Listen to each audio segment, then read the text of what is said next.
ప్రకాశం జిల్లా మార్కాపురం వద్ద విషాద ఘటన చోటు చేసుకుంది. పొట్టకూటి కోసం కూలి పనికి బయలుదేరిన హరిబాబు రైలు ప్రమాదానికి గురై మృతి చెందాడు. వివరాల్లోకి వెళ్తే సెప్టెంబర్ 1వ తేదీ రాత్రి గుంటూరు నుంచి యలకాంకు కుటుంబ సభ్యులు స్నేహితులతో కలిసి కొండవీడు ఎక్స్ప్రెస్లో ప్రయాణిస్తున్న హరిబాబు భోజనం చేసిన తర్వాత చేతులు కడుక్కోవడానికి భోగి తలుపు వైపు వెళ్ళాడు.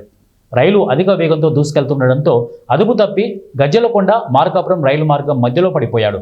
అది గమనించిన కుటుంబ సభ్యులు తోటి ప్రయాణికులు వెంటనే చైన్ లాగడంతో రైలు దాదాపు 3 కిలోమీటర్ల తర్వాత ఆగింది.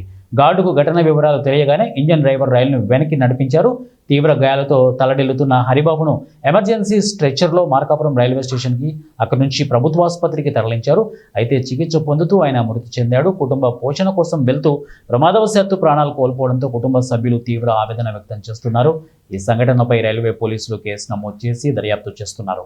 వర్క్ మీద పనికి బయలుదేరి గుంటూరులో టికెట్ తీసుకొని ఎక్కిన తర్వాత ఈ నరసరావుపేట వినుకొండ దాటిన తర్వాత భోజనానికని అతను తినేసి చేయి కడుక్కోవడానికి డోర్ దగ్గరికి వెళ్ళాడంట. మేము అయితే పక్క సీట్లో కూర్చున్నాం, మేము గమనించలేదు.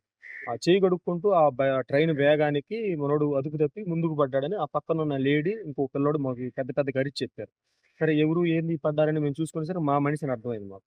సరే అమ్మటినే నేను చైన్ లాగిన తర్వాత అప్పటికే కుడియడానికి సుమారుగా ఒక 2-3 కిలోమీటర్లు ట్రైన్ వెళ్ళిపోయింది.